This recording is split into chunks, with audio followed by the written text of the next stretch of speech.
حضرت برا بن عازب رضی اللہ عنہ کہتے ہیں کہ ہم رسول اللہ صلی اللہ علیہ وسلم کے ساتھ جنازے میں تھے۔ جب ہم قبرستان پہنچے تو قبر ابھی تیار نہیں ہوئی تھی۔ آپ صلی اللہ علیہ وسلم کے ہاتھ میں ایک چھڑی تھی جسے آپ صلی اللہ علیہ وسلم زمین کورید رہے تھے۔ آپ صلی اللہ علیہ وسلم نے اپنا سر مبارک اٹھایا اور 2 یا 3 مرتبہ فرمایا، لوگوں عذاب قبر سے اللہ کی پناہ مانگو۔ پھر ارشاد فرمایا کہ جب نیک آدمی دنیا سے رخصت ہونے لگتا ہے تو اس کے پاس اس قدر سفید چہرے والے فرشتے آتے ہیں گویا کہ سورج کی طرح چمک رہے ہوں۔ پھر ملک الموت تشریف لاتے ہیں اور مومن آدمی کے سر کے پاس آ کر بیٹھ جاتے ہیں اور کہتے ہیں، اے پاک روح، تو پاک جسم میں تھی، اب تو اس جسم سے نکل آ۔ اے روح، اللہ کی رحمت، جنت کی خوشبو اور اپنے خوش ہونے والے رب کی طرف، اس حالت میں جسم سے نکل کے تو اس سے راضی اور وہ تجھ سے راضی، تو تعریف کے لائق ہے، اللہ کی رحمت سے خوش ہو جا، تیرے لیے جنت کی نعمتیں ہیں۔ فرشتے مرنے والے کو مسلسل ایسے ہی کہتے رہتے ہیں یہاں تک کہ روح جسم سے نکل آتی ہے۔ ان کے پاس جنت کے کفنوں میں سے ایک کفن اور جنت کی خوشبوؤں میں سے ایک خوشبو ہوتی ہے۔ ملک الموت اسے پکڑ لیتا ہے اور وہ ملک الموت کے ہاتھ میں لمحہ بھر رہتی ہے کہ دوسرے فرشتے اسے جنت کے کفن میں لپیٹ لیتے ہیں تو اس سے بہترین مشک جیسی خوشبو آتی ہے،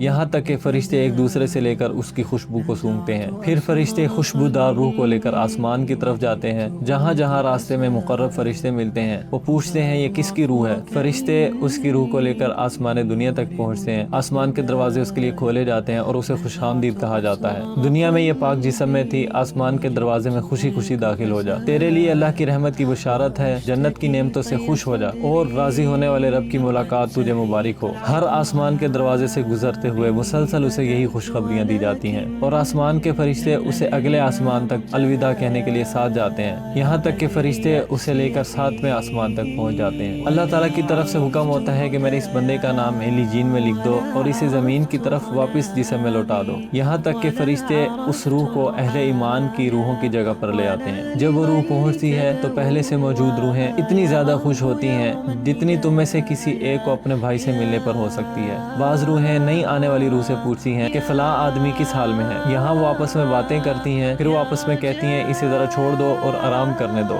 یہ دنیا کی آزمائشوں میں تکلیفوں میں مبتلا تھا۔ تھوڑا آرام کرنے کے بعد وہ روح جواب دیتی ہے، کیا وہ تمہارے پاس نہیں آئی؟ وہ آدمی تو فوت ہو چکا ہے، جس پر وہ افسوس سے کہتے ہیں وہ اپنی ماں حاویہ یعنی جہنم میں لے جایا گیا ہے۔